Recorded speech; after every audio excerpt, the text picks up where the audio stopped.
lost all control. Gravity is all that I know. She's over me. She's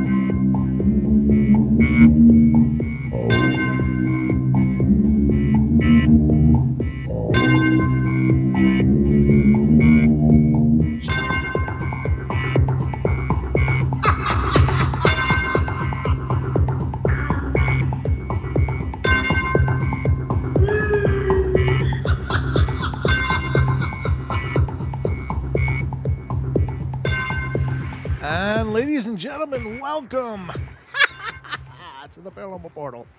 I'm just pumped. I can't help it. I am just thrilled to be here. I don't know. You know, I'm doing these shows every day, and it feels like it's still not enough. I just want to do more.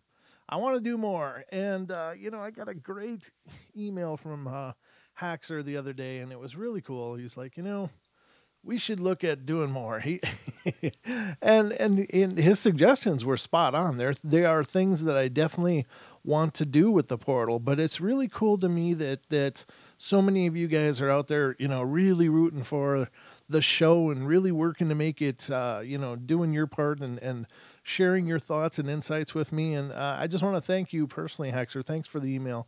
That was really cool. I did respond to you. I'm sure you saw it and all, but great ideas, and they're things that I would love to implement eventually in the near future. Well, you know, I'm certainly doing everything I can to keep the show growing and expanding and to become whatever the hell it's going to become. But it's just been an absolute thrill ride so far, and you guys are truly what make it great.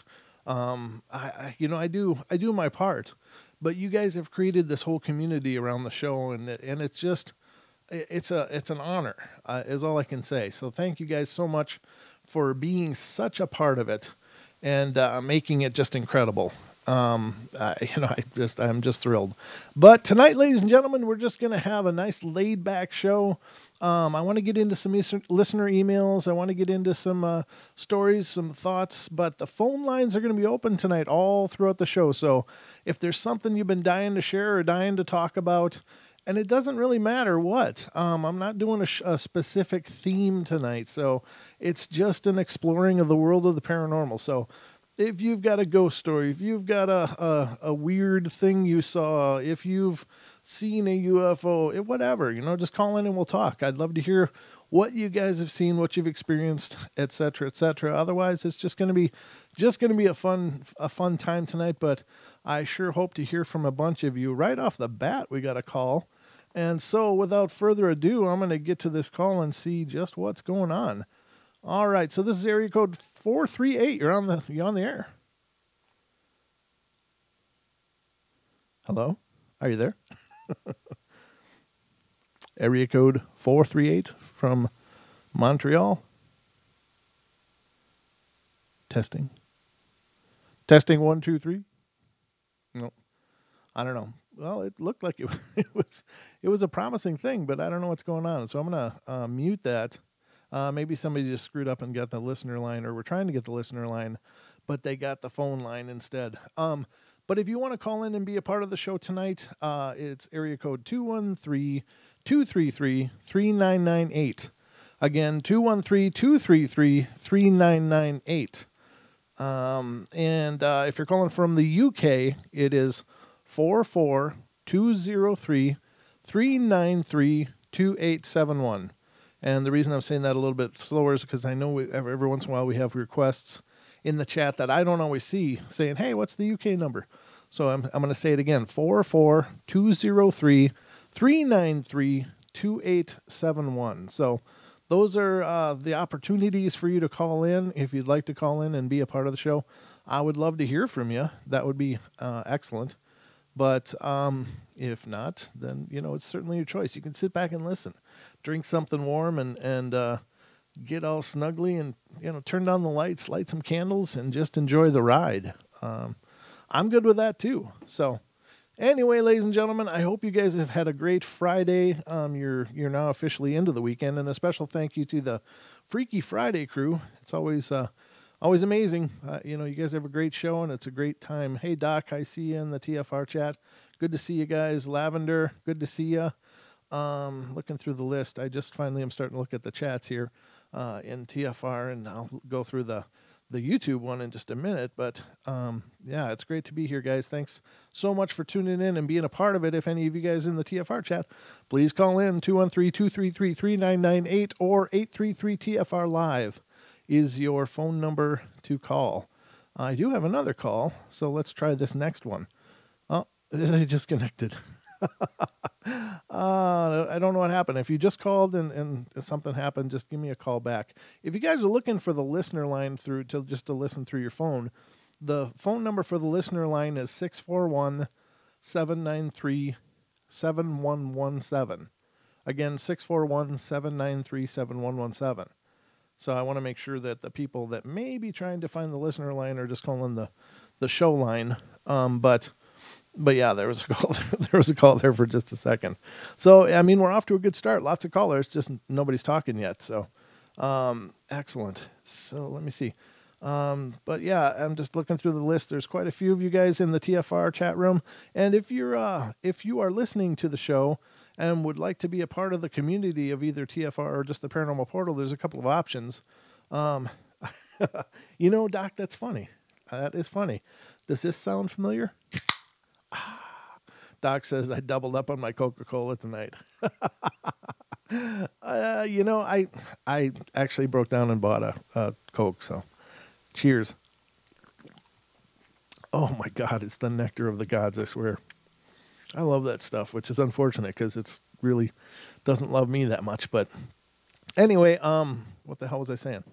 Oh yeah, if you want to be a part of the community on TFR Live, head over to tfrlive.com/chat, and you can create your own username and password and get into the community over there. Just a bunch of great people, and that is ongoing 24 hours a day, 7 days a week, and it's a lot of the people in there are just really incredible, and I've been in and out of there, many times through the years and just met amazing people. Now, if you also want to help out the portal, you can head over to youtube.com/paranormal portal and check out our live stream going on right now. Every time we broadcast on TFR Live, I am live streaming the show on YouTube. So you can see what I look like and all the mayhem that happens. You can see, you can watch it live, not only listen if you choose, but I'd love it if you'd subscribe. The community is growing over there, and there's a bunch of amazing people there as well. Just some brilliant, wonderful people. And I'm just really, really, truly blessed to have such an amazing, amazing bunch of people that are interested in the show. Lavender threw away Coca-Cola. I think that might be a mortal sin. I'm not sure, but I think that's somewhere in the Bible. Just kidding. I love this stuff. I have I drank this stuff for years, and the problem is I really don't drink soda anymore. I drink water, but I just thought, I'm going to have one during the show tonight, so I bought a Coca-Cola. It's been pretty good so far. But I got to mind my health because, as far as I know, dead people can't host radio shows. Not here anyway. Maybe over, in the next world. But great to see all you guys on. Let me go through the TFR list and just mention who's here. Give you guys all shout outs. TFR Wokies in there. Doc Kayak, Ken, Illuminati, Armand, Dawu, Daryl Bowles, Rio. How you doing, Rio? Good to see you, brother. Delete the Elite, Lavender, Dawns to you too, and Dorito56, MCAT is over there, and Dr. Feelgood, and Excited Local, and Bill13. Good to see you guys. Thanks for being a part of the show, and thanks for tuning in and being a part of our TFR Live community. And then over on YouTube, currently, we have, let's see who's over here now. Not a real big list yet, but there's quite a few people watching, just not a lot of people are chatting currently. But I got Diana Gentry, Haxer, Ian Hawks, Lady Death, MCAT's there too.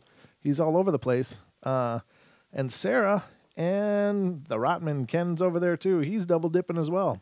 So, excuse me, that's the one liability of drinking Coca-Cola is, of course, the gas. But anyway, but let's get into this a little bit. Let me check the phone lines again, see if anybody's calling or not. Okay, so nobody's calling in yet. It's just me. First of all, tonight, ladies and gentlemen, I want to get into some listener emails because I've been getting a few emails, and I'm really excited to share those with you guys. And we'll see what's going on here. All right, let me get to the right folder, and let me pull those up. Okay, so first of all, I've got one from a listener, Taz, and she's down in, I think, in Arizona. But, excuse me, just a sec. Okay, I'm back. Let me blow this up a little bit, or I'll pull it over here where I can see it a little better. All right, and now the size. You know, there's different browsers all have these different settings. All right, I can read it now. Okay. Here's Taz's story, and it says, my dad in 1976 had an encounter with what he believes was a Bigfoot creature. This is around Yellowstone near a place called Cody. I think that's Cody. Oh, maybe Cody, Wyoming. But anyway, there was a place for sightseers that now has been walled off, and no one is allowed there, I suppose. But my dad and stepmom were newlyweds, and they were on their way to the city, and had money and gas, had little money and gas, so they stopped for the night at a location, and they had to go to the bathroom. Well, he saw the restrooms were chained off, and there were large holes in the ceilings, and he got snoopy and went over and looked in what he saw, looked in and saw large stones and boulders half filled them up. He looked around thinking a slide probably did it and saw that it was impossible.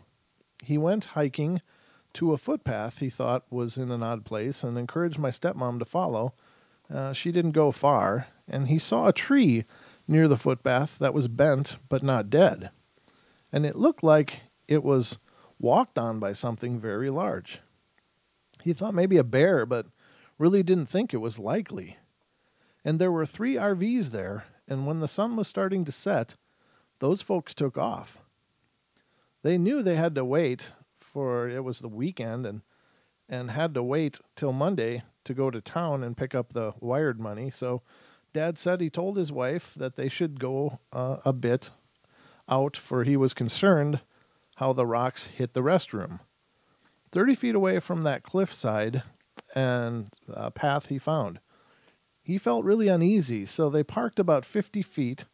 I may be off on footage, but was not close at all from the mountainside. And he said he heard some calls that made him feel really uneasy. So he moved the car out a bit more, and as they were sleeping, the car shook really bad, and they were jolted awake.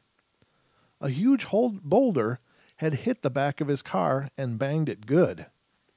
My stepmom wanted to check it out, but he was uneasy and went briefly out and saw how far, and asked her if she thought maybe it was thrown, but she didn't think so due to the shape, or due to the slope, and no one could stand there, but he knew there was no way it was a slide since that was the only one. He jumped in the car and head off to the highway to Cody, and he said there was no way he was going back that night. A few years later, they returned, and a wall was built where the restrooms were, and when he explored. Yeah, so really, really bizarre. And of course, rock throwing is real common behavior reported in Sasquatch situations. They use that as a form of intimidation. However, there's many researchers that believe that, they are known to throw pebbles and small rocks as, an intimidation thing to herd people out of an area. Like if they want you gone, they're going to do the loud footsteps in the thick forest around you, and you'll never really see them because they are truly the ninjas of the forest. And when you look at, what they probably look like and what they're reported to look like, they are basically in a big ghillie suit, like a a force recon sniper in the Marines. They get on these big furry suits and they just blend right in and they melt right into their surroundings. And that's what these things look like all the time. And they're allegedly very quick, allegedly very stealthy, can move very quickly and traverse impossible terrain with no problem at all. And so when people hear those footsteps, I'm really convinced that the Bigfoot wants people to hear those footsteps. Like that's an intimidation technique. Like something big is walking, but they can't see it. So all those weird footsteps are happening around and you can never quite locate the source. Another thing that they're known to do is to chuck little rocks, like lob little stones. Pebbles sometimes that hit you, larger stones, but usually they don't actually hit the people. They just throw them and make the people really uneasy because people know a rock was thrown from somewhere. But as far as we know, there's no natural animal in our forests that will grab and throw a rock. So that, it's a very unusual behavior and it really freaks people out. So they're also, alleged to use what's called infrasound, which is a really low-form sound wave that can have real physiological effects, such as making people dizzy, making them disoriented, making them, feeling nauseous or woozy. And some people report it takes literally days after to actually get through those effects. Now, there's two other animals that I know of in the animal kingdom that use infrasound and are well documented to use it, one of which is tigers and the other which is elephants. They are known to use infrasound, and I imagine elephants do it as more of a defensive thing, but tigers use it to stun their prey before they actually attack. And that's probably, a good thing to do because, any animal in the wild that has to hunt, if they have to have a one-on-one severe fight for life with something, they run the risk of being injured. But what if you kind of stun something first, and then you went in and grab the throat and make it real quick? So now it is believed that the Bigfoot used that as well, that they can generate that infrasound as well. But, they do these things and they throw rocks, but there are other researchers that believe that throwing rocks isn't just this silly little thing, that they may actually hunt by throwing rocks, that they can actually, they are actually deadly accurate with rocks, that they can just chuck them and, hit a deer in the head and boom, down it goes. That's what that actual thought occurred to me before I actually saw it in researching as well. It's like, why the rock throwing? What is that all about? So I think that it's used as a hunting thing as well. But we just read a story, what was it, 2 nights ago, of these people that went camping in Alaska, and they were doing in British Columbia, and they were at this campsite, and there was a 50-foot wide stream, and they were camping there, and this was back in the 50s or 30s or 50s. It was way back when, but the guy that recorded the story, reported the story, said he saw basketball to beach ball size boulders being thrown over the 50-foot creek and into their campsite. So whatever was doing that was so profoundly strong. I know if a person had a basketball-sized boulder, you might throw it 10 feet and maybe 15, but you're not going to get a 50-foot accurate shot. So really incredible things. But thank you for sharing that, Taz. That is really cool. It's one of those things that at the time, I'm sure your dad was just about, pooping himself, really. But looking back on it, it's a pretty incredible experience. So thank you for sharing that with us. I appreciate that. The next one is from our own MCAT. And he's got a couple of them in for reading tonight. So let me get to the first one here. This one is, I said it's been a while since I've added a story. So here's one. And MCAT, ladies and gentlemen, is an avid YouTube listener of ours. And he is also a paranormal investigator and has run paranormal teams of his own. So this guy knows his stuff. He said, this happened around 1980 and 81, and I had a small paper route. It was a small route, 44 homes in Middle America, suburbia. One morning I'd started my route when I noticed there was a person walking about 10 feet in front of me. He was male and dressed in a pinstripe business suit. The suit looked gray, but that could have been from the mercury vapor street lights, or he was carrying a briefcase in his right hand. I could also hear his hard-sole shoes clacking on the concrete sidewalk. I didn't pay him any mind. He was just someone going to work, I thought. So he turned right at the next block, which is where I was headed. And when I turned at the next block, he was gone. I tried to determine where he might have gone, but it was too far from any houses to have just ducked inside. After that, any time I was on that corner, I had things thrown at me, small pebbles, twigs, small water droplets that I could never figure out where they had come from. Most of the time I would just hear these things going past my head, and sometimes I'd actually get hit.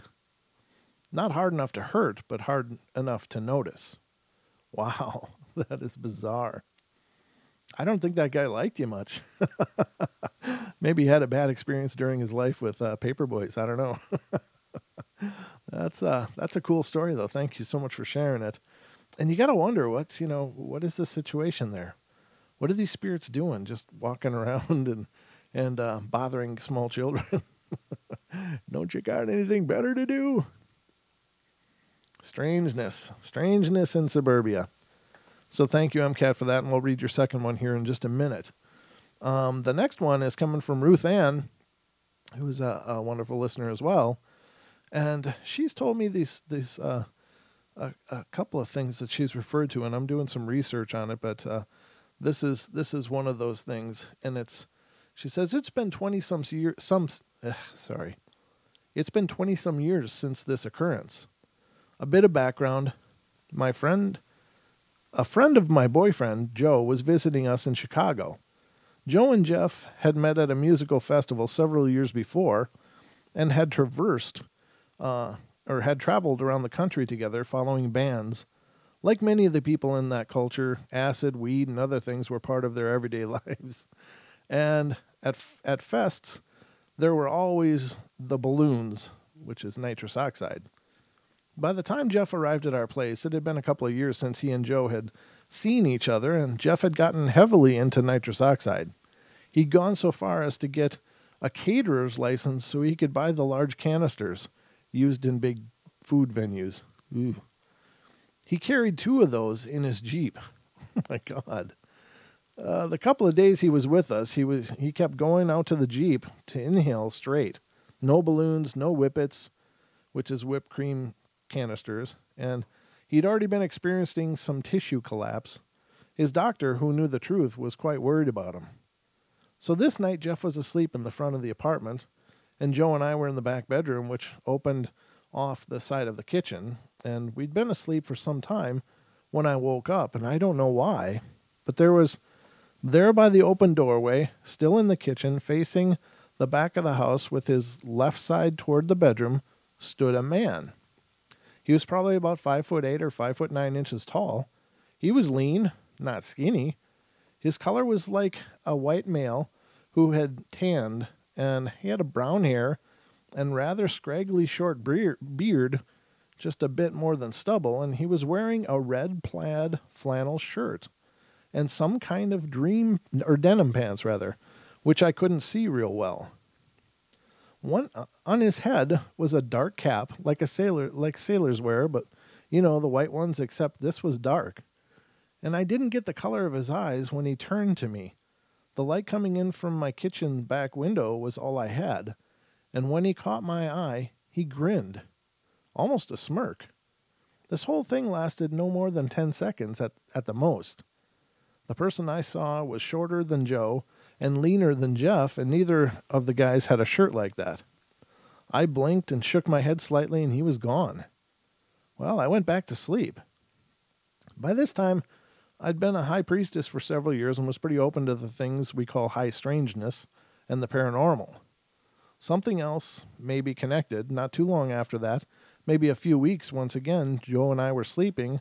I woke up and saw a man, I thought it was Joe, sitting straight and up in bed, and I put my hand out to touch Joe and ask if he was all right when I noticed that Joe was lying flat. Whatever this was seemed to melt into Joe's body. Once again, the flannel shirt, and once again, I went right back to sleep, unafraid. I thought that because of the drugs the guys and Joe alone did, that what I saw was the trickster that people under the influence frequently see, manifesting. However, since I wasn't doing the drugs, that didn't make any sense. Both times Joe and Jeff the first time knew nothing about what I was talking about. When I first heard about the flannel man, I had an aha moment, and I still don't know. The flannel man is what Ruth Ann and I have been discussing, and it's a new phenomenon. I'd never heard of this before, but it's one that I intend to do some research on and look into, because that would be a really cool show theme, I guess. It depends on what's out there about this flannel man, but it sounds really interesting. I don't know. It's like some lumberjack thing or what? I don't know, but very cool. And thank you so much, Ruth Ann, for sending that. I'm really interested in these things and these weird manifestations, and it's one of those things that if a lot of people are reporting this flannel man, much like they do the hat man, I don't know what those things mean. What are they? Are they some kind of other manifestation? Is it more of maybe on the scale of I don't know, maybe principality of some kind? I don't know. It's just really strange. But they don't seem like the normal kind of ghost stories. They're very distinct. The Hat Man, for instance, just is this very powerful presence. What does he want? What is he doing? I don't know. But I know John Zaffis was doing a whole lot of investigating into the Hat Man, but I never really found out anything about what he turned up. But I hope to find out more about both of those now. So we're going to go to our first break, ladies and gentlemen. The night is already cooking away. When we come back, I got MCAT's other email, and then we'll be looking for you guys to call in and share your stories. So don't go away, everybody. We'll be right back.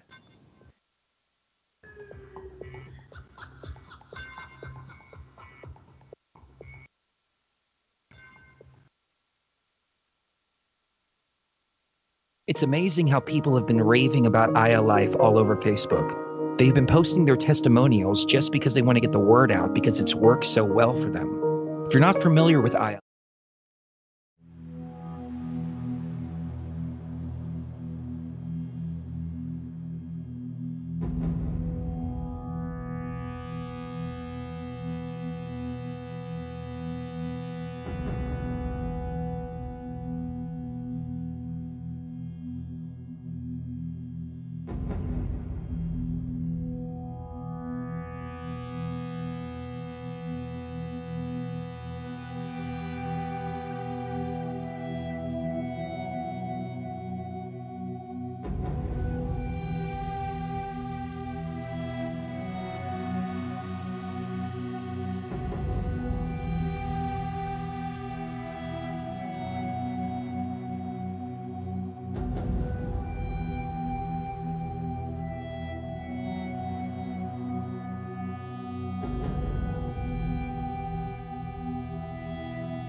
TFR.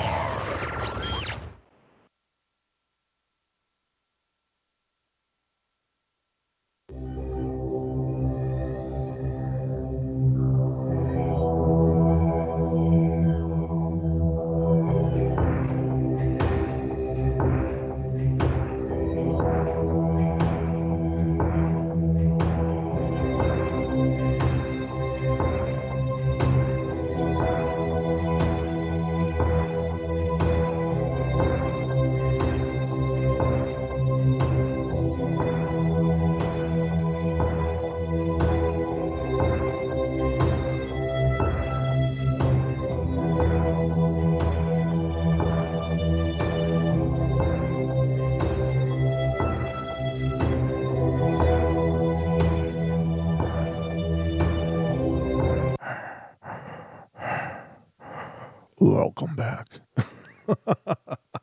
No, ladies and gentlemen, I don't use chemicals or drugs of any kind. This is all 100% natural. This is just my own personal weirdness, I guess. I don't know. But welcome back to the show. I hope you had a wonderful break and did all the breaking you needed to do, and you're ready to come back. We are having listener night here on the portal, just kind of an open forum of discussion, whatever you got going on or want to talk about, any ideas you want to talk about. It's perfectly fine. Let me just take a moment to address something that's been coming up a little bit, and it's something that I definitely want to put out there because I don't want anything to affect the credibility of the show. And here's the thing. Now, there is, just for the sake of full disclosure, there is a bit of controversy going on surrounding Kat Hansen. Now, the allegations that are being made is that she's hoaxed some of her evidence in the form of some photos, and apparently she has. I watched the supposed proof, and it's tough. It's tough to refute, but it's not my job to defend her either. But that she took a picture, some gorilla picture from, the 70s and photoshopped it to a degree and then claiming it was a young Sasquatch. Now, here's the thing.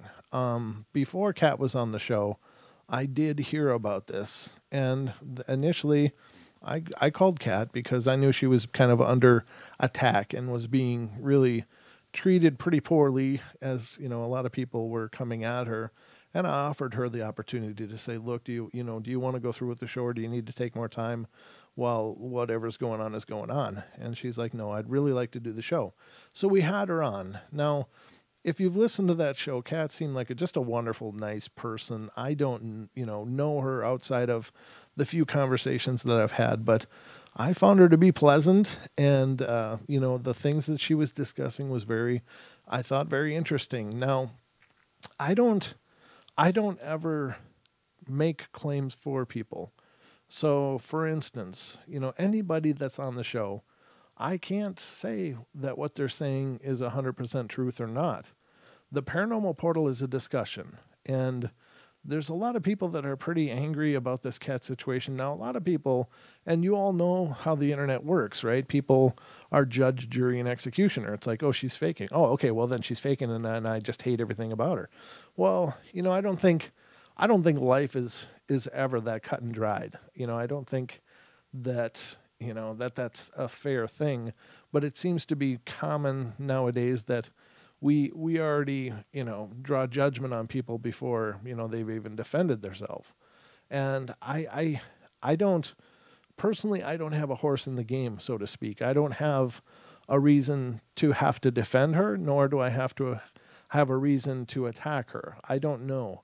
I don't, that's just the way it goes. But I don't want people to get the idea that I'm somehow assisting her in perpetuating a hoax. I don't have that intention at all. The Paranormal Portal is a discussion. It's about discussing ideas. It's about talking about the paranormal and all things paranormal, and people bring what they will to the table, and we talk about it. Now, my idea is you listen to somebody, and if it resonates with you, cool. If it doesn't resonate with you, let it go. But I don't know.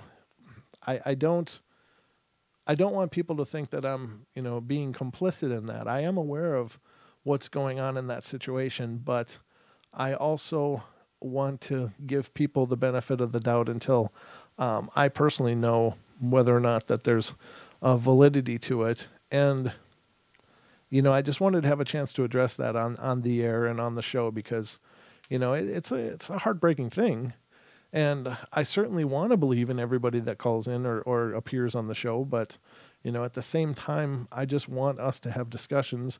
And, it seemed like a wonderful show for what it was. And, I hope you guys understand that, if you do hear about that, it's not me trying to, push something that might be false onto you guys. I'm just bringing somebody onto the show that has some unique views to discuss. And it's one of it's a tough kind of situation. And I know some people are showing anger towards the show because she was on the show. But my opinion is that I can't render a judgment on her. I don't know. But I know that many people wanted to see Kat on the show.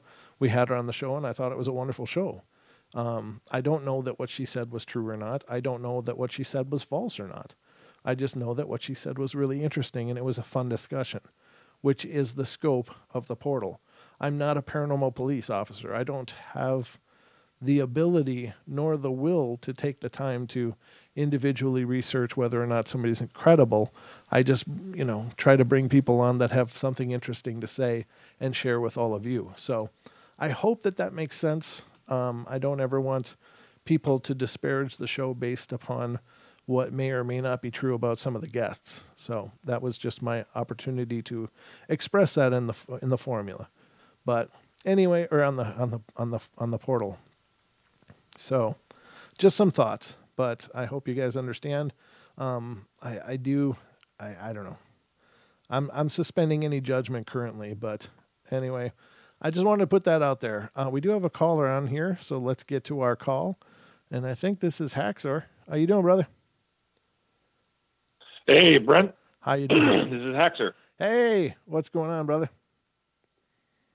All right, so it is the exploring of the world. Okay, the paranormal. Okay. Yes, sir.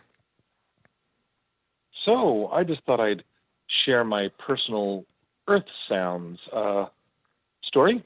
Oh, cool. Okay. Now, I don't know if you've heard about this, but it was a little bit more popular and had a lot more traction a few years ago. Mm-hmm.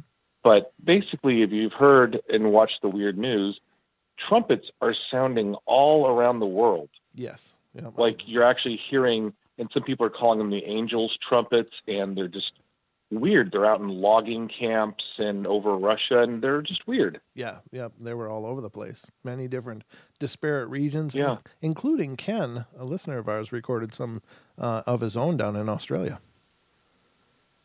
Exactly. Yep. So anyway, I watched it because I watch all kinds of spooky paranormal stuff, and I was watching the clowns that were appearing outside of people's apartment buildings and just other weirdness. And actually, even that XB1 video that had so many things going on. But let's get to the main story here: the Earth sounds. Sure. All right, so. It's summer in middle Georgia, and, well, the only thing you can really do is sit out in your carport, drinking a beer and hanging out with your friend. Okay. It's late night, and you're just kicking back in the somewhat more comfortable, feel of the night when it's just blazing hot and at least tolerable at night. And he lives by one of the major thoroughfares, but if you know anything about our town, it's not 24 hours, and traffic slows down way a lot. Oh, okay. It doesn't happen. And we are also home to a huge air base, which does make noise on a regular basis. Mm-hmm. But anyway, so it was a Sunday night, and we were just sitting out there drinking something and talking about the day, and I hear some noise in the background, and it sounds like trumpets. Okay. And I said, wait a minute. this is too weird. Wait a minute, stop. Okay, dude, do you hear that? Oh yeah, man, it's just a traffic on Russell Parkway. No, it's not. It's like 11:45 on Russell. It's dead. Mm-hmm. Is it? I said, is like the base flying out at like 11:45 on Sunday? Like, no, because he works at the base. He would know these things. Sure. I said, but you hear that? It's one of those like earth trumpets. What is that? Right. And now he's getting scared because he doesn't usually believe in any of the paranormal or anything bizarre, but he's just like, oh my God, you mean these like trumpets in the sky? Is that? And now he's concerned and now he's listening. And I'm like just amazed that we're hearing these, blowing of trumpets in the sky. Mm-hmm. That is incredible. And it was just the wildest. Yeah. And I was like, geez. And it even lasted until literally I got home. And just after a while, you just get numb to it and you go to bed. But yeah, it's been happening and it still happens. And it's weird. Science cannot explain it. A lot of the excuses some scientists have are just rotten. Yeah. And that's, they say, oh, it's this, and it's not even close, for an example. Right. Yeah. I think that sometimes the explanations of science are more fantastical than if it's just a paranormal event. It's like the reasoning they can come up with is so absurd and ridiculous that the odds of the paranormal happening versus the incredible explanation they have, there's better odds for it to be paranormal than that crap all happening. It's just incredible how hard they will defend their paradigm. Oh yeah, reason just goes right out the window, and it's like, well, it's this. The thing is that those sounds, and I haven't heard of any more of them for quite a while now, but they were happening everywhere, and it was almost like, was it the herald of the seven horsemen? Is it a biblical event that people are witnessing? Yeah. Was it, the motherships entering the atmosphere? What, you've seen those movies where there's like a weird sound and then all hell breaks loose. And so how can you not in that moment just go, uh-oh, and then when it's over, it's like, oh, hell yeah, it's just fine. Well, it's just over. But in that moment, I mean, if something incredible like that will ever happen, it's going to be a moment just like that, And so how do you know when you're in that moment and that weird sound is happening, how do you know that you're not just in the first moments of some extraordinarily, biblical or, global event that just changes everything? And so sir. Yeah. But that's why I'm Hacker One, because I've lived through the Loma Prieta quake.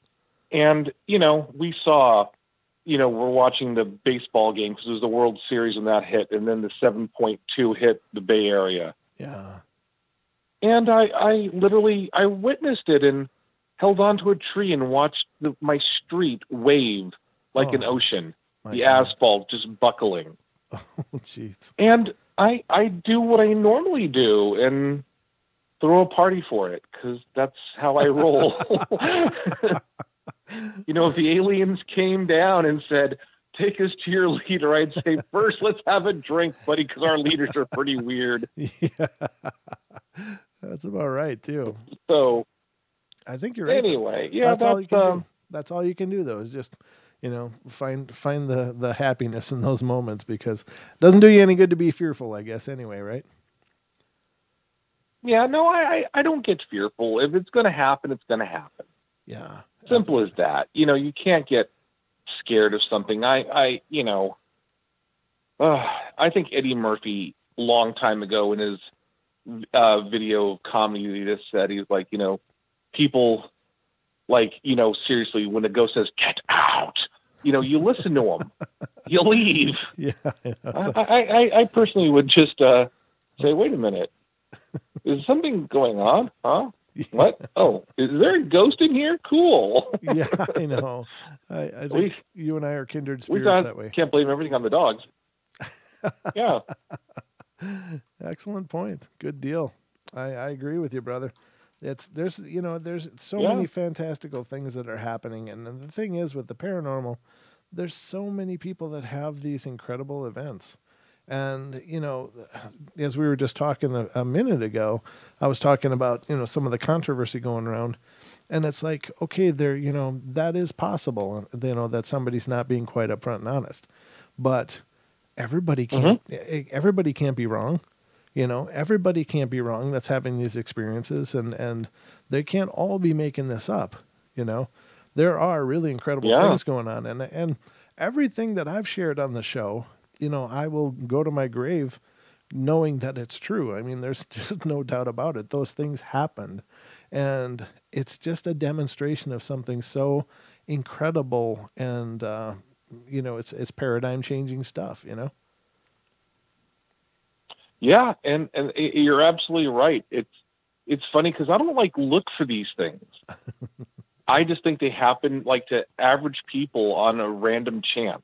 Mm-hmm. And then you get something weird. Maybe you hear an earth sound, or perhaps you just happen to be there during that crazy earthquake, or maybe you lived in Florida when a hurricane so strong rolled over Florida you could have walked from Miami to Cuba because there was no water in the ocean. Yeah, what was that? That was your reference, right? You mentioned that in Well, that was that's crazy. Just the idea that did that really happen? So powerful in the world. That really happened? It happened. Yes, go look it up. It was wild. You just watch the news and you're like, what? The only thing I'd be afraid of is being halfway through there and the water comes back. I know. It's like, did Moses stop by or something? What the hell happened there? I know. I don't know, but no, I just know one of those Cat 5 or end of life scenario type of hurricanes hit. Uh-huh. And it was like torrential. It didn't stop. It was like dumping water on the East Coast. And literally it sucked all the water out of that little inlet of, the pathway. And you could see for miles, just earth all the way to the next, continent. It's like, wow. Oh my God. That is crazy, huh? Yeah, it is. That's what I'm saying. And I know there's a scientific reason to that, but that's borderline paranormal because that's beyond. Yeah. I don't think that's happened since Moses, literally. Yeah. Isn't it 90 miles from Cuba to Miami or whatever? 90 miles from Cuba to the next piece of land. So that much water was just displaced. A lot. And oh my God, I remember watching the news and they had videos of it. This was not a small thing. It happened. And I was amazed with what kind of power. Right. Really could do that. Yeah, that's exactly but right. No, that's it's strange. And like I said, sometimes it happens to you. Sometimes you read about it. Mm-hmm. But yeah, there's a paranormal portal in the world. And not only on your show, but it does touch us all at some point. And maybe we realize it or maybe we don't. Right. Yeah, I agree. Maybe you just see the cat, and there's your Matrix glitch. You see the cat twice, but you don't think about it because you're too busy. Right. Yeah, exactly.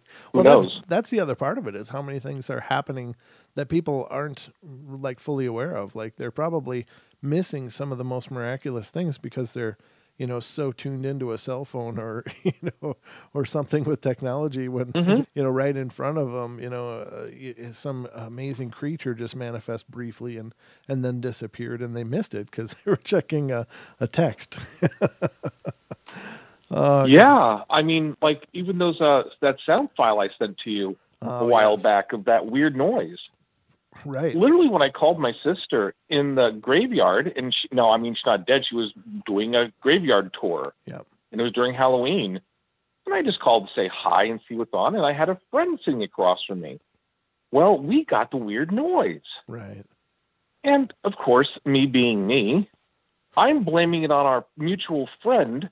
I'm like, oh, Bob the alien must be jamming our frequency here on the phone. Because we always joke about Bob, who said he was abducted as a child. Oh, okay.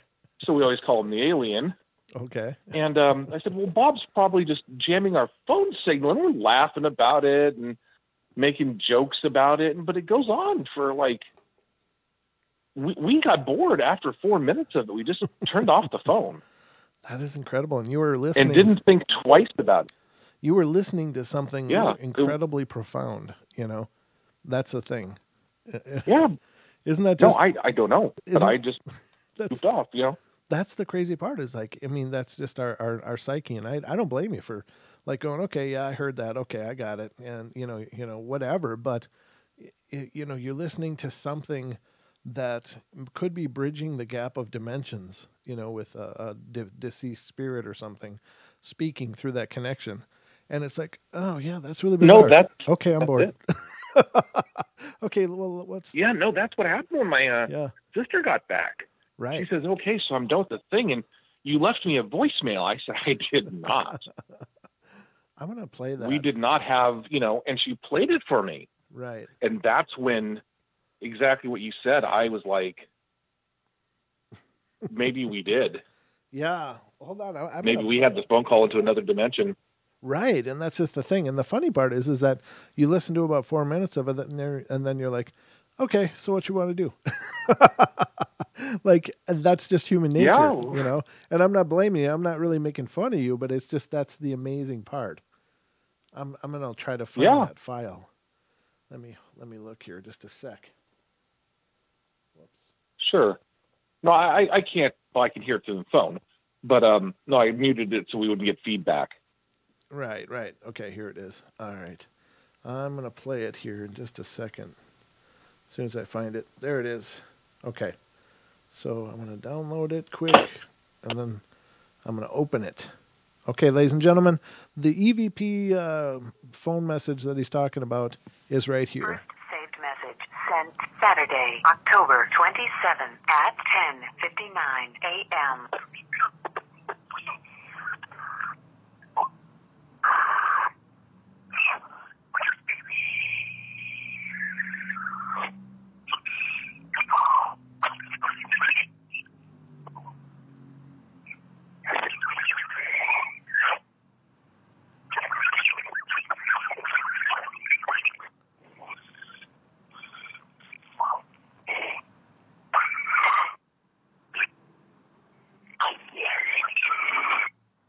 End of message. Delete. Press 7. That is so creepy. That is so creepy. Yeah. And the funny thing is, and again, I did send this to Dan Pruitt, who's appeared on the show, and he was going to spectral analyze it and see how it went, you know, how it, if there's anything he could clean up or get to stick out a little more, just to examine the waveform on a spectral analysis or whatever he called it. But I haven't heard back from him on that, so I'll have to check.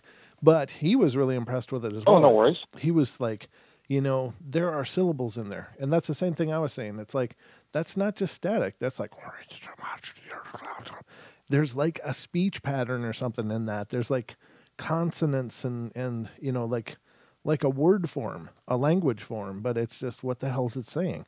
Now, ladies and gentlemen, to recap the story, what was going on was Hacker's sister was doing a cemetery crawl, just kind of a tour of a cemetery around Halloween, and he just called her at the time while she was there just to see how it was going. Well, she didn't answer, but he got this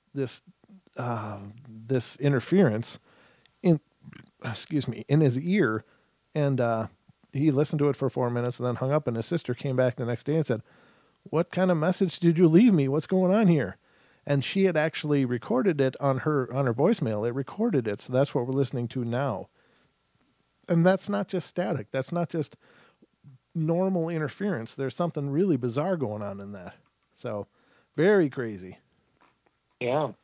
But very cool, brother. I appreciate it. Sure, but I think I'd do one thing different tonight since I'm actually on the phone. Very good. I was going to share the drink of tonight with online here. Okay, what's tonight's as opposed drink? to typing it. Now, ladies and gentlemen, what you may not know is is Hacker is our mixologist of the portal. He's like a scientist of the poured drink. So and he's Yeah. just an incredible knowledge bank of drinks and bartending. So by all means, I'm sorry to interrupt. Mm-hmm. No problem. But what I wanted to explain was the new rage that is going to be hitting all of your bars. So I don't care where you live, in Seattle to New York, this just hit on the big drink. Be watchful for. Okay. So, what is now the rage?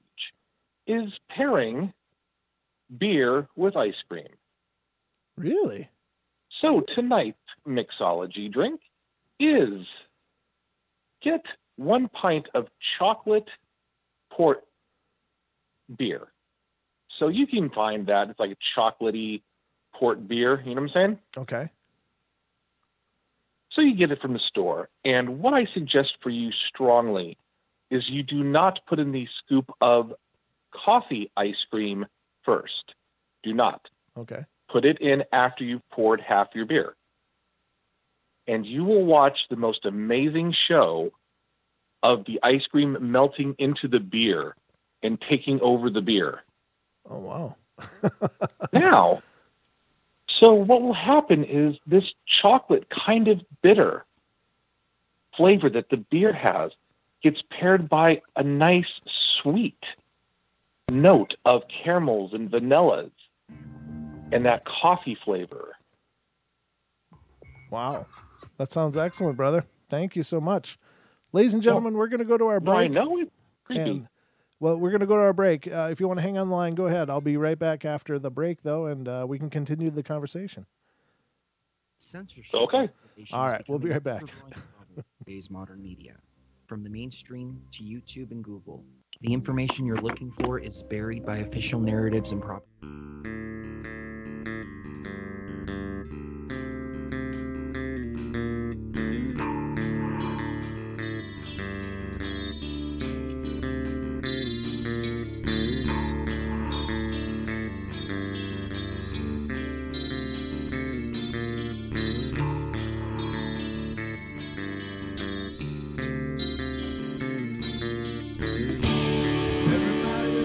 Play their games. Everybody loves to place their bets.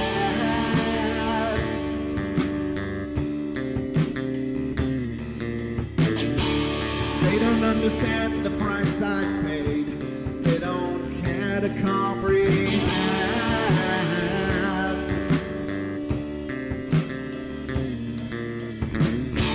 Trace their lines upon my body, dripping scars across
just make sure that you're well.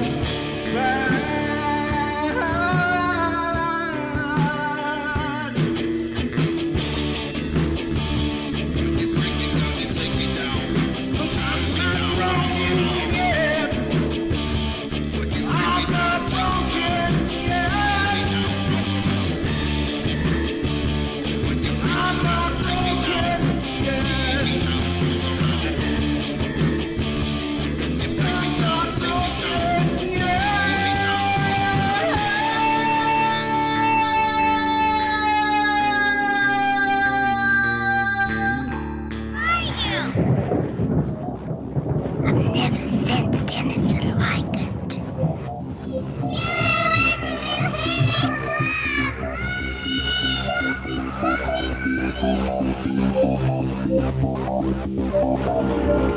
Ann is not like those she's with. They're attracted to the one thing about her that is different from themselves. Her life force. It is very strong. It gives off its own illumination. It is a light that implies life and memory of love and home and earthly pleasures. Something they desperately desire, but can't have anymore. Right now, she's the closest thing to that. Poltergeists are usually associated with an individual. Hauntings seem to be connected with an area. A house, usually. Poltergeist disturbances are fairly short duration, perhaps a couple of months. Hauntings can go on for years.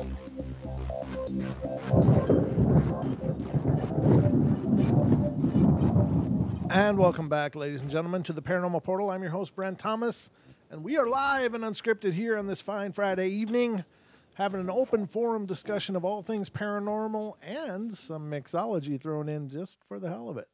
Just because that's how we roll up in here. Nothing's cut in stone on the portal, but right now we're being joined by our good friend and longtime contributor to the show, Mr. Hacker, from the YouTube chat room. Welcome back, brother. You were talking about the Hey. Go through that recipe one more time now. Okay, well, simply, it is just pour yourself about half a glass of chocolate porter beer and mix it with some coffee ice cream. On the other hand, you could probably mix a nice fruity beer, like a sour type of beer. Okay. And if you mix that with some vanilla ice cream, sweet and sour always are paired well together. Oh, there you go. That sounds good. Yeah. So it's just something to watch out for. And I know you're saying, wait a minute, what are you talking about? Well, I usually can come up with this stuff about 6 months before it actually hits big. Oh, cool. Well, your finger is on the pulse of all this, and ladies and gentlemen, he's Yes. also not only is he a mixologist, but he has created his own venue that he's underway on currently, and we're really thrilled for you, brother, and I can't wait for you to open the doors and put the portal right on the big screen. Oh, I can't wait, sir. It's my days have just been plagued, and I'm sorry I haven't been tuning in the last 2 days, but I've got orders of flooring coming in, meetings with carpenters, meeting with electricians, and Wow. tomorrow I got to meet with the electrician one more time Amazing. because he'd like to know, why am I putting USB electric plugs underneath every bar section where a stool will be? Ooh, that's brilliant. Good for you. Yeah, so you can plug in your cell phone while you're sitting at the bar. Right. That's a great Simple idea. as that. It's well thought out. Have a good coat rack underneath, just a little hanger right next to that plug, so you can put your purse or your coat. Oh, smart. Now you're putting a lot of thought And we're into just this. getting all that. What is the name? Yeah. What is the name going to be? That is going to be Cocktails in Corners. Cocktails and Corners, and this is going to be in Georgia. Warner Robins, Georgia. Oh, very And the Corners comes from my sister's frame shop, which will be right next door. cool. Oh, cool. All right, that's awesome, brother. Well, we're really excited for you, and I know this has been a dream you just manifested just recently, really, and our hats are off to you, and we're pulling for you, brother. I'm sure it'll be a great success, as Deb said. It sure should be. Yeah, no, we're, and it's funny that Deb said that, and I really kind of, the pragmatist in me said, okay, well, Deb says it, and lots of people say lots of things. Uh-huh. And then I get this strange call from a friend who wants to hook me up with Code Rum. Oh, Now, Code Rum is based out of Florida, and they're trying to get their way into the market. oh, brilliant. Well, I actually had some of that. My last trip to Savannah, I was actually drinking a lot of Code Rum, to be perfectly honest. And I actually got to talk with the Georgia representative of it. Oh, really cool. And he's coming down in 5 days. He's coming down to my place, and we're going to go sample some of his rums. That's awesome. And we're probably going to be hosting it in my bar. But he wants to throw the biggest grand opening party for my bar. Excellent. That's phenomenal. Oh, yes. And then the 5-time local winner of the DJ contest actually messaged me back and said, "Hey, man, what do you want to do?" Oh, wow. So now I've got that guy paired with big booze companies all hoping to get this place kicked off in the right way. Well, there's no question it's going to be amazing. And, I'm really thrilled for you. I'm just happy as hell for you because, it's really cool to see people like follow their dreams, to create their dreams, to manifest it, and dreams are a lot of work.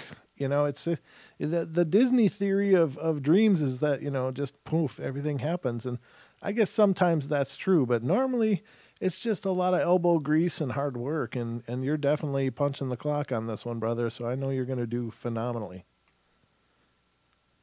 Oh, it's going to be amazing because simply the stuff that was getting me, chagrined by the other bar that I worked at was that I would walk into work with literally a thermos full of liquid nitrogen. Oh, okay. And he'd look at me like, "What in the hell are you doing bringing coffee here?" I said, "This is not coffee. Watch what happens when we nitro muddle this fruit right here." Wow. And he goes, "What are you doing?" I said, "Well, first, let's do this." So I pour a coupe glass filled with liquid nitrogen. As I start to swirl it, remember that there is absolutely no friction in liquid nitrogen because it quick cools the glass and will swirl indefinitely until you stop it. So now you've got that going. Then you pour a little bit of that over your herbs that you're going to basically make with your cocktail. As the fruits absolutely freeze, you can pulse them down to powder. Wow. And they explode with all of their flavors in the cocktail. Then you're getting ready for your drink to be poured after you've shaken it, and that thing is still swirling on the table. Then you turn it upside down and pour it on top of the bar, and it vanishes because it boils in air. Wow. Very cool, brother. Well, I really appreciate it. Yeah, then we pour the drink for you. Yeah, and "Oh my God, what are you doing in here?" Oh God, really? Really, the people? mad scientist has entered. This is common. Very cool, brother.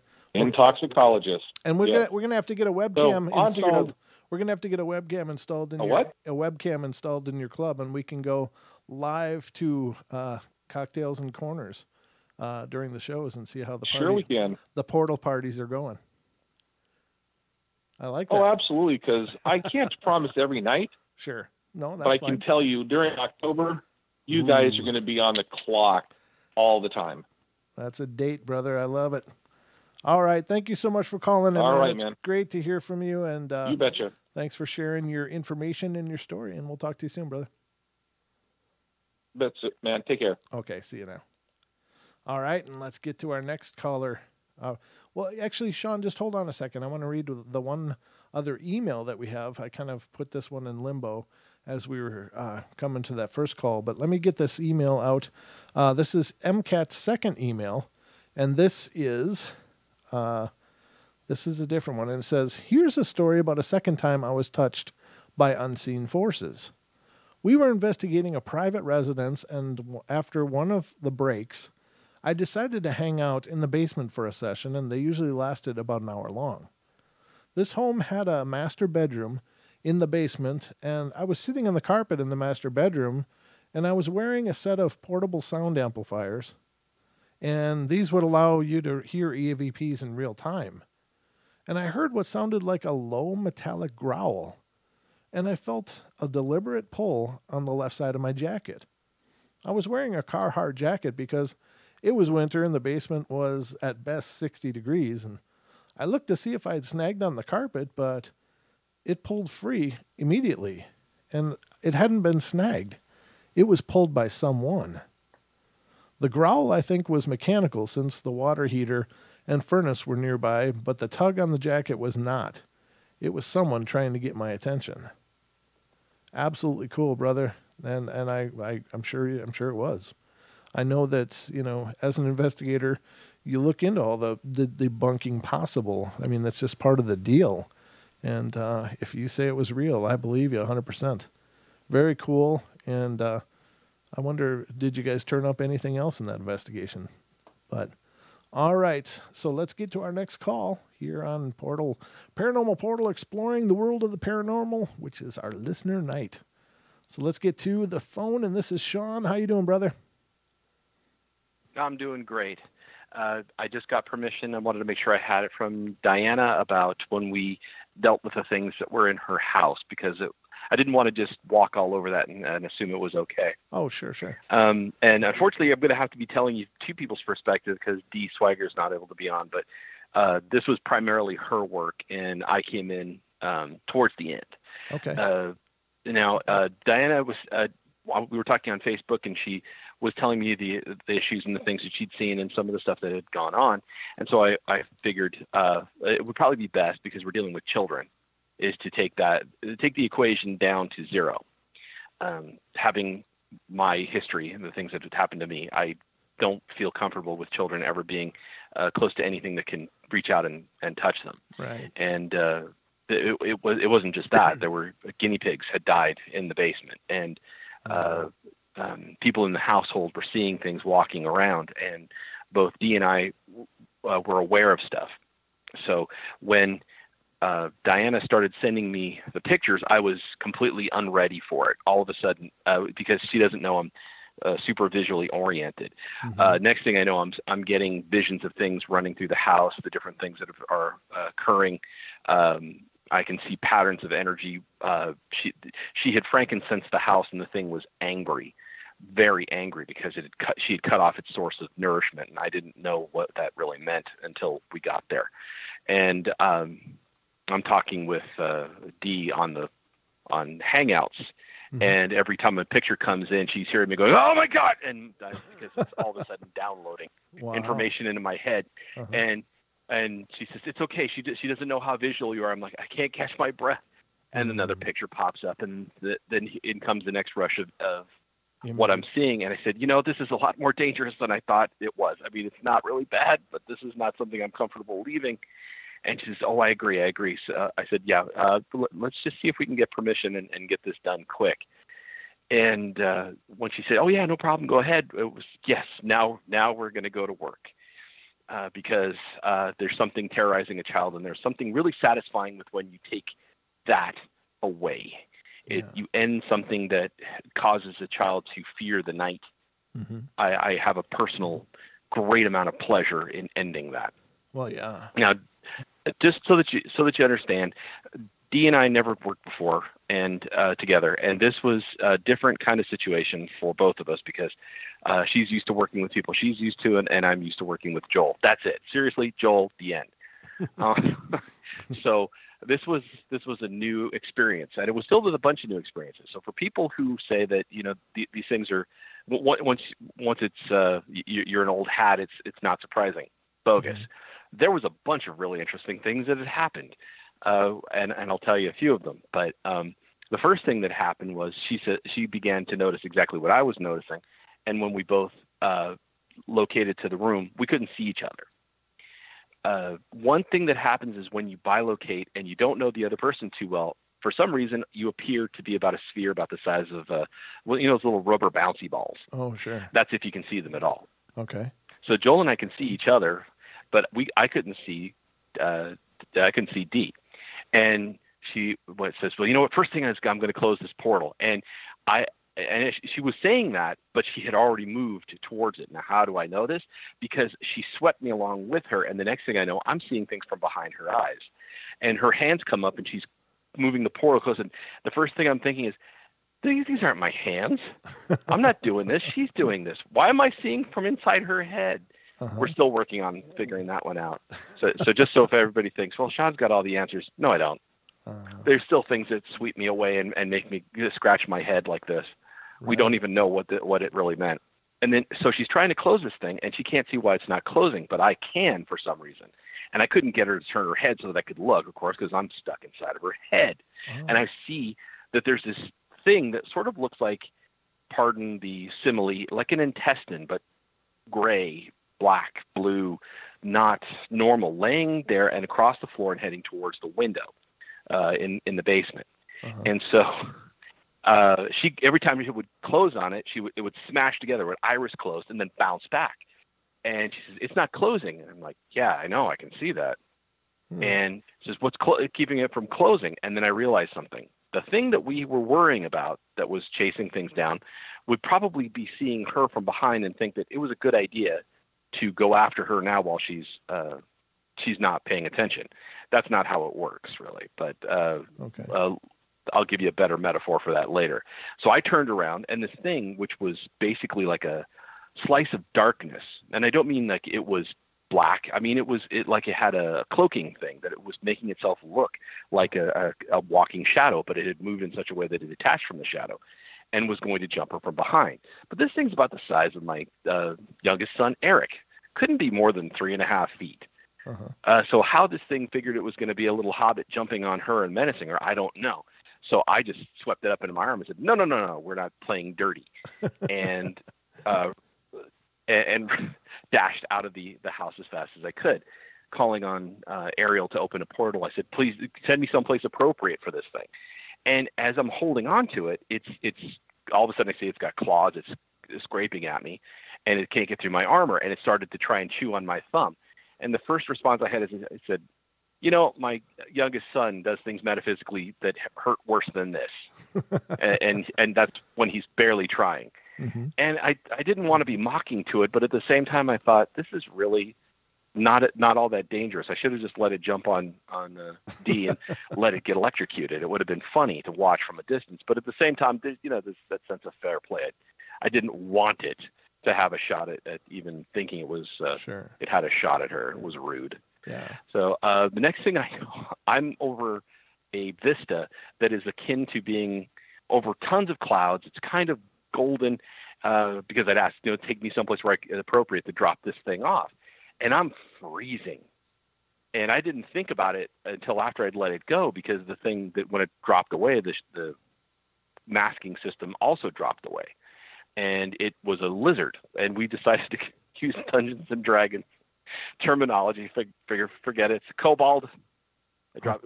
Just with a better armor class. For those of you who are Dungeons and Dragons geeks, we're just going to go with that because it works. Okay. And it dropped like a stone and disappeared. And when I came back, Dee's still working on the portal to try and get it to close. And I thought, well, this is ridiculous. She says, well, maybe we can stuff the thing. And I said, no, let's pull it out. Let's see what this thing's attached to. And she said, well, that might work. So I said, hold on, let me grab a hold of it. So I grab onto the thing and give it a good hard tug. You know what? That was a mistake. Oh, really? The thing that came out looked like to me, it looked like a liver. But it wasn't. To Dee, she said it looked almost like a placental sac, but it was disgusting. Once we had it in the portal, bam, she slammed it shut. And I fired up the old cleansing light and cooked the entire house clean of this thing's energy and that thing.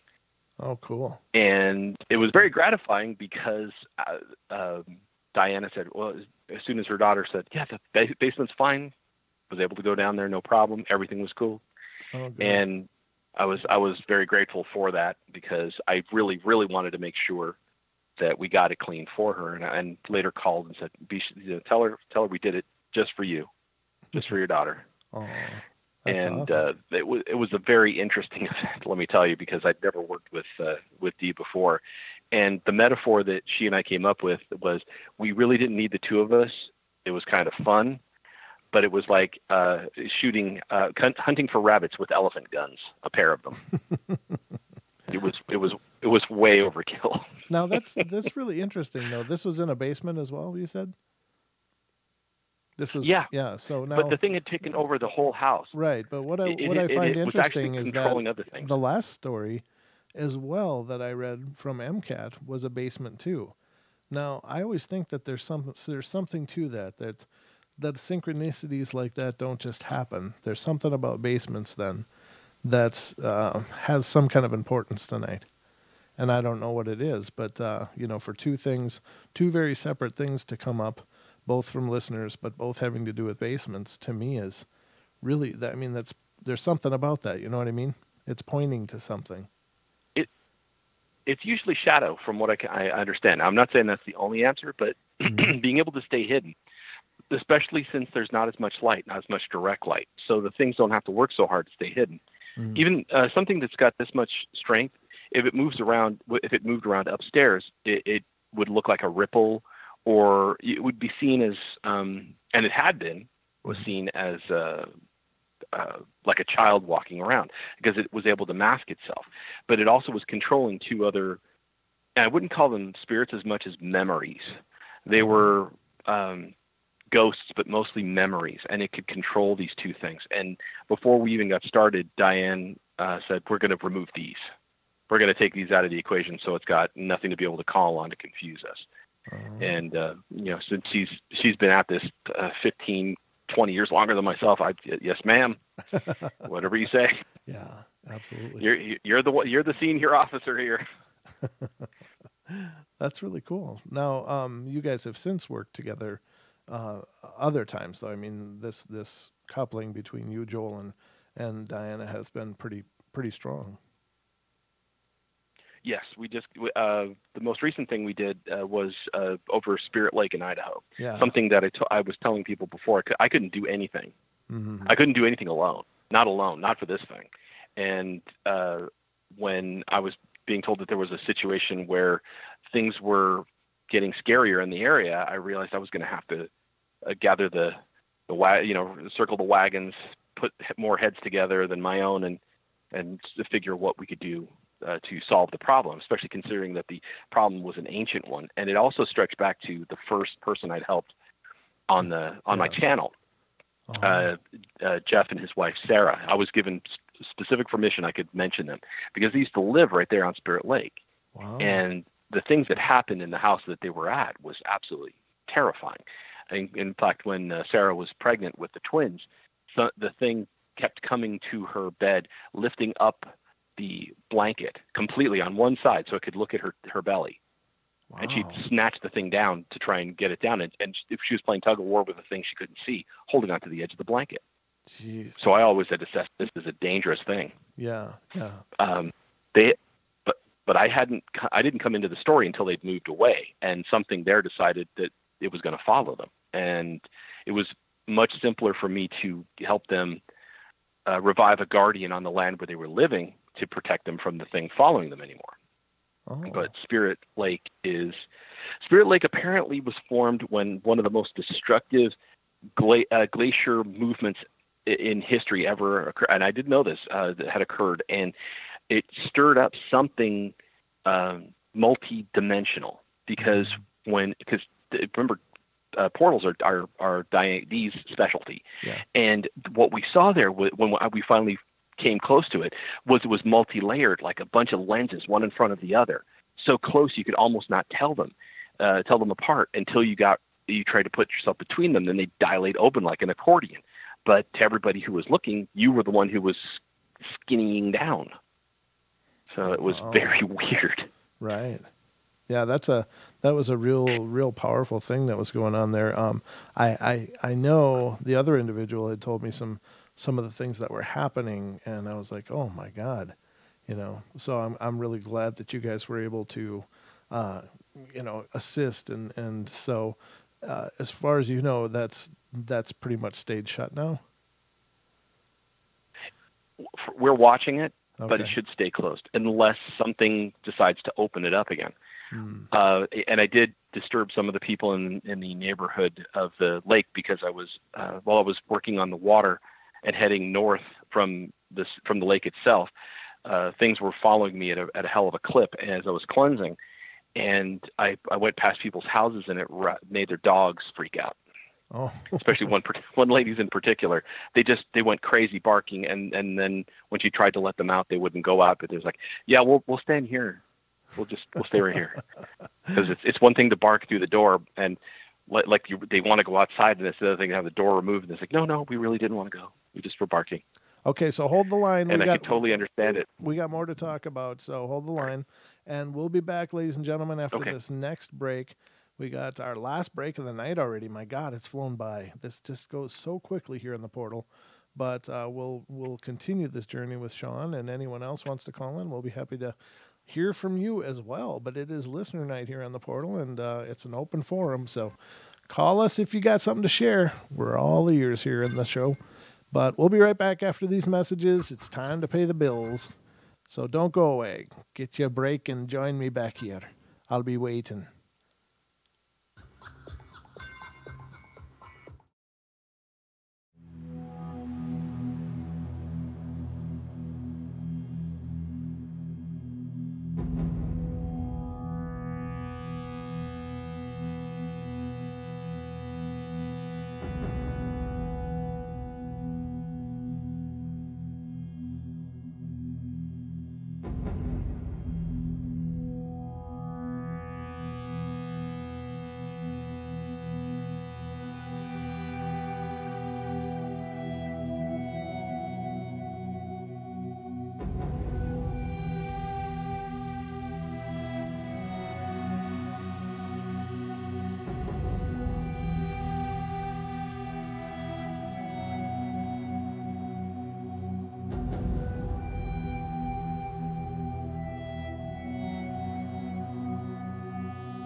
And welcome back, ladies and gentlemen, to the Paranormal Portal. I'm your host, Brent Thomas, and thanks for being here on this fine Friday night.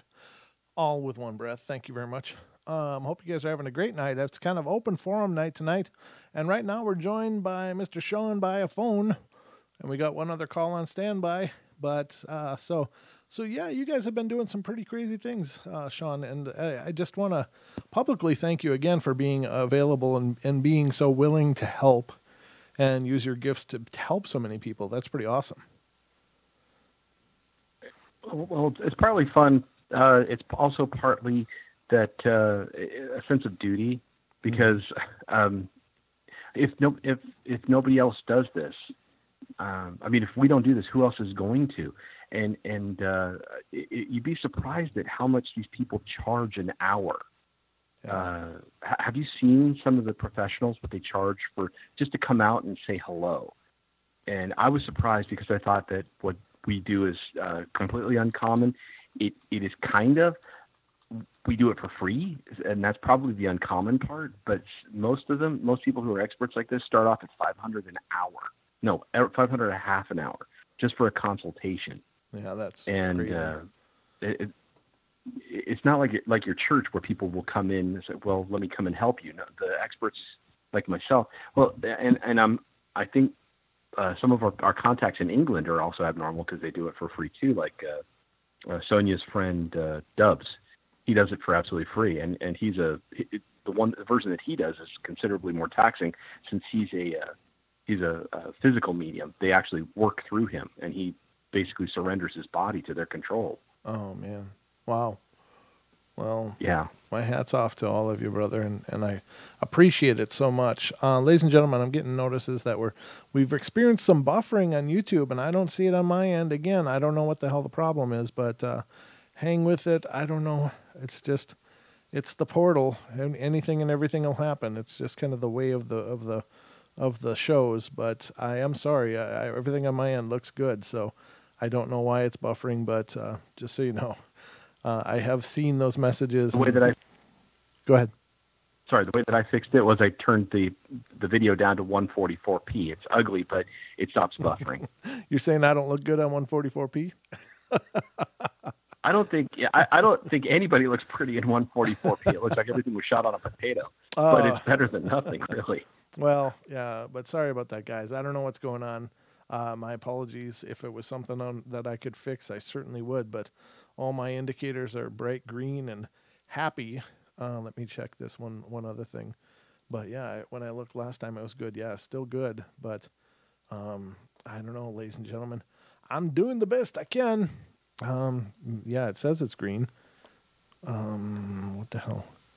Yeah, it's all green. So, but yeah, it's just something quirky with the portal. And if you're new to the show, it doesn't seem to matter what the deal is. If something can go screwy, it kind of will. This is just it's a weird show. It always has been, and I don't I don't know. Ask Sean. There's even people looking over my shoulder from time to time. Yeah, I would love to be able to coax her out. I was told that one of my team members, the new team members, might be able to help with that at a later date, because I can't. I go in there and immediately they go running. Okay. And I was told it's not my fault. It's just the way that I present myself, and I don't know how to present myself as something more becoming to some things, because as soon as the instant that I located to your home there, she was already running as soon as I phased in next to you, and all I wanted to do was just try and coax her onto the camera, but no, she was gone with the wind. And one of my new people, Zephora, she might be able to help with that. Oh, cool. Well, we'll definitely so at some point in time, that might actually be a potential fun thing to see if she can do on your channel. Yeah, I'd be all for it. Just tell her to call in on one of the nights when she can, or to contact me prior to a show, and I can Skype her in and we can try it. That would be fun. Okay. All right, I brother. think Sarah wants to talk. Yeah, absolutely, so but thank you so much for calling in and being a part of the show, and thanks for all that you do on the behalf of so many. You're welcome. Everybody, if you need to contact me, you can contact Brent, and I can get to you, and my team can come help you anytime. It's Ian's Magic Oak. Sorry to plug it real fast, but No. I just want to get out there so that if you're in need of help, please contact me. We don't charge anything, promise. And it's more a matter of satisfaction and making sure that the children can sleep at night that we do this. Amen, brother. All right, sounds wonderful. And, Good night, everybody. Okay, good night, brother. Thanks. And we'll get to our next call. Miss Sarah, you're on the air. Oh, no. I know I'm on the air. Well, welcome to the show anyway. How you doing? Hi. Hi. I'm all right. How are you? Good. I think this might be the first time. This might be the first time you've ever called the show when Deb wasn't on. I know. Actually, you're right. Yeah. Because I'm afraid I'll cuss. Oh yeah. We don't want that. But this is a family show. So that. Yeah, I know. So if I do, I'm sorry. But all right. So this is kind of going off of what do you call him? Hector? Yeah. Rico. Yeah. His story, the earth sounds, right? Uh-huh. There's the booms, and about 5 years ago, I was sitting in my apartment and I heard this huge boom. Okay. So the best thing to do in my town, because it's fairly small, like 17,000 people, Okay. is to get on Facebook and go to Sheridan Talks website, because they all talk there, and gossip and whatever. Okay. So I get on that website. They're all like, "Oh my God, did you just hear that?" And anyway, long story short, none of us ever figured out where it came from. It wasn't a sonic boom. Okay. So yeah, it was one of the booms. But anyway, about probably, I don't know, a week or two ago, I was sitting here, and I'm always sitting here. Okay. I was watching some video, and all of a sudden, I don't know if it was the top of my house. I think it was the top. Okay. Or the side. But I hear boom, boom, boom, boom. Like it shook the whole house. Wow. And scared How me long? to death. Now, was this around the same time period as the other booms? No. The other boom was like 6 years ago. Oh, okay. But I'm in the same town, right? Right. So that's the first thing I thought. Well, actually, the first thing I thought of was somebody's really mad and coming to kill me. I make people mad, Well, no, come on now. That might be true. I'm just saying. But now the other thing to consider Go ahead. is the fact that you are close to Yellowstone. Oh yeah. And so you got the super caldera there, and the people are talking about the seismic events increasing around Yellowstone. I don't know if it has something to do with it, but that's certainly something you can't dismiss, right? Well, yeah, but this wasn't. There's no way this was like Yellowstone. It shook my house. It was I swear to God, it was just banging on it was the side of the house. Really? Banging on the wall. Okay. Anyway, so wow. I froze, and I was like, I had to pause my video, and I'm like, did I just really hear that? Because sometimes, right. I'm like, well, I'm just insane. So, how much do you cleanse? I heard it again. Yeah. Huh? How much? Well, keep going, and I'll ask you at the end. Okay. So I text my mom, who is downstairs. Okay. I'm like, what the heck was that? And she texted me at the same time and said the same. She was like, what was that? So I'm like, I had no idea. So I went and looked. I looked out all my windows, and I have a lot of windows, but couldn't see anything. And I just kept I can feel energy, right? Sure. And Yep. I felt this was really angry energy. Sure. Yep. So I was a bit scared, and I just stood there in the hallway with the window open and heard it again. Oh. And I can't even explain it. Like, so it shook the whole house. It shook the windows. It shook everything. Boom, boom, boom. But it was only isolated to your house, right? I mean, it's only isolated to your building. Yeah. Okay. Wow. Yes. Yes. Well, I'm not really sure though, actually, because it shook our house. So I didn't want to like go ask my neighbors, hey. Well, yeah. You know what I mean? Like, right. Yeah, I didn't want to be like, hey, did your house just shake from some loud noises? And here in town, we have rodeos and stuff. Okay. But so we have cannons that shoot off, but that's in the summer. Right. So. No, that's really strange. I don't know what that was, but. So, the other thing is that, of course you are very involved in online discussions and stuff. And do you suppose somebody might have sick something after you, like, oh, yeah, like the Pope. No. Well, yeah, it could be the Pope. No, but really. Yeah, I mean, honestly, there's some. I don't want to offend anybody, but no, there's complete truth to that. I do offend people, and well, you're always pursuing the truth, right? You're always going after the truth, and no matter what that means. And I think that's admirable. But it certainly will put you on some some lists. And the other part of it is that some people, if some of those claims are true, and I don't pretend to know personally, but perhaps somebody's sicking something on you, and you might want to look into doing some cleansing yourself. Do you ever do that to your house? That's what I was going to ask you before you.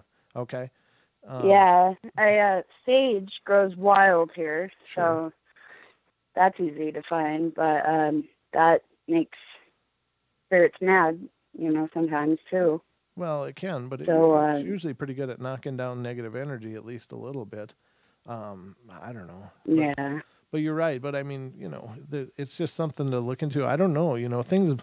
If your house is actually booming and shaking, that's something. that's way beyond your normal spooky stuff. I was. When that happens at those times, it's like I don't remember to record or anything. Well, yeah. Especially that time, I was so like terrified, and it happened. It repeated for like I don't know 4 or 5 times, and it was like at least 8 knocks every time on the side of the house. Wow. And now, how long? It's not funny. No, well, I'm glad you're laughing about it instead of, being terrified. But I think it's certainly it's got to be unnerving. But when was the last time this happened? Yeah. How long ago? Oh, and then I was going to say the last time that happened was it was like a week or 2 ago. Oh, but then the past 3 nights, I've heard something in our attic. And what's really odd is I get these like, and this sounds crazy, I know, but I get these downloads from spirits, and they keep telling me to go look in my attic. So I made this big deal. I had to get a ladder and clean out this whole room just to get in the attic, but I did it. It took a year to do. But okay. I get the, what do you call it? The thing off to where I'm trying not to cuss. Anyway, it was, when I opened up the attic, it was all, what do you call it? The insulation, Oh, sure. And I have had bad experiences with insulation You don't mess with that. No, that's nasty, nasty stuff. There's no I question. I just kind of gave up, but maybe I shouldn't have, because, the past 3 days, I'm not kidding, past 3 days, footsteps, dragging. From up there? Crazy stuff. But when you look... So there is no floor up there, really. It's just a bunch of insulation between, these boards. I don't know. Right. Well, I think it is. It's an attic, I think but I keep having, hi, Pat. Pat just told me to give a shout out. Hi, Pat. How you doing? Good to see you. Yeah. But that is really I've never strange. been up there. We'll have to ask our local sensitives to reach out and see what they're feeling from your area. But it sounds like it's concerning enough that you should get it checked. That's pretty. Yeah, pretty it rough. actually is. Well, thank you for calling. It's wonderful from hearing from you, and I'm putting out the word to our local sensitives and psychics to reach out to Sarah's situation and let her know if she's got something she needs to address there. But thanks a bunch, Sarah. Oh. It's always a pleasure, and it's great to hear you laugh. All right, you too. All right, good night. Well, you didn't laugh, but you know what I mean. did too. I laughed a bunch. All right, we'll see you. All right, we got one more call, ladies and gentlemen, and this is from area code 423. You are on the air. Hey, Brent. Hi. Who am I speaking with? Hi. Through the YouTube, I'm Duck Sauce. Through Facebook, my name is Neil Adams. I'm one of the founding members of Esoteric Knowledge from Beyond the Veil, much like yourself. Oh, and yeah. I saw your post about 2 hours ago and was compelled to call. Excellent. I've been putting it off for a couple hours debating. I'm not really a call-in type guy. But, all right, so here's the thing, man. Okay. Quite some time ago, I heard about something called PK manifestations. Sure. And my limited understanding of them is basically thought has mass, and reinforced thoughts continue to coalesce into a thing. Is that correct? I would agree with that. Sure. Yeah. Absolutely. Okay. So recently, I've been in therapy for about 1.5 years, and I was recently diagnosed as complex PTSD. It has to do with my childhood. Growing up, very abusive, and I'm sorry. Every kind of way you can imagine. We won't really go into that, but my question for you is, how does one get rid of something like that? So, like a PK manifestation?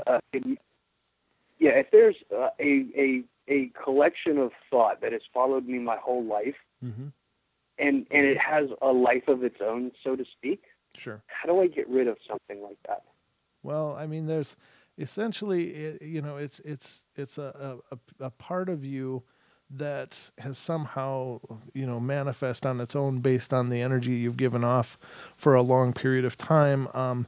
So it kind of has it has its own, it has a consciousness generally, but it is somehow still attached to you. And I think the biggest thing that you need to do is to, first of all, because you're in therapy, that's really going to help. That's going to help you to process the emotions and the bonds that are possibly still feeding it energy.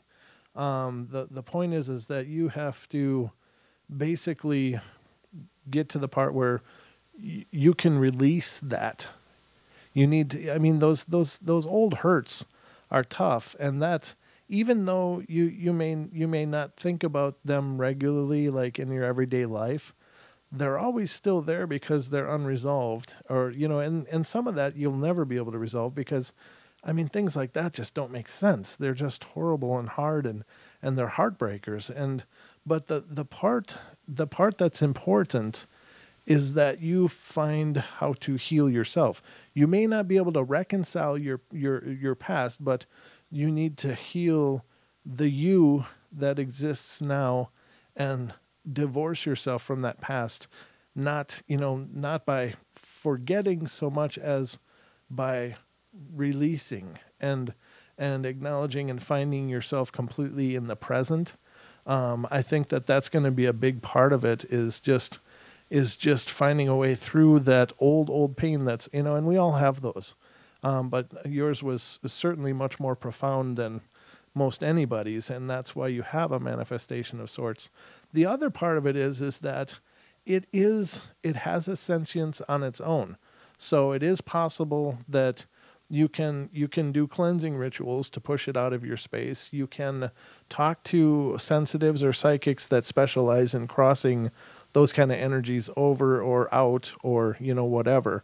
And in fact, Sean, who just was calling a while ago, does a lot of work like that. And if you'd like me to get you in touch with him, I certainly can do that, and you guys can touch base on this. But I think that's going to be really important, because I don't think that it's you directly, but it was from you, and now it is still connected to you.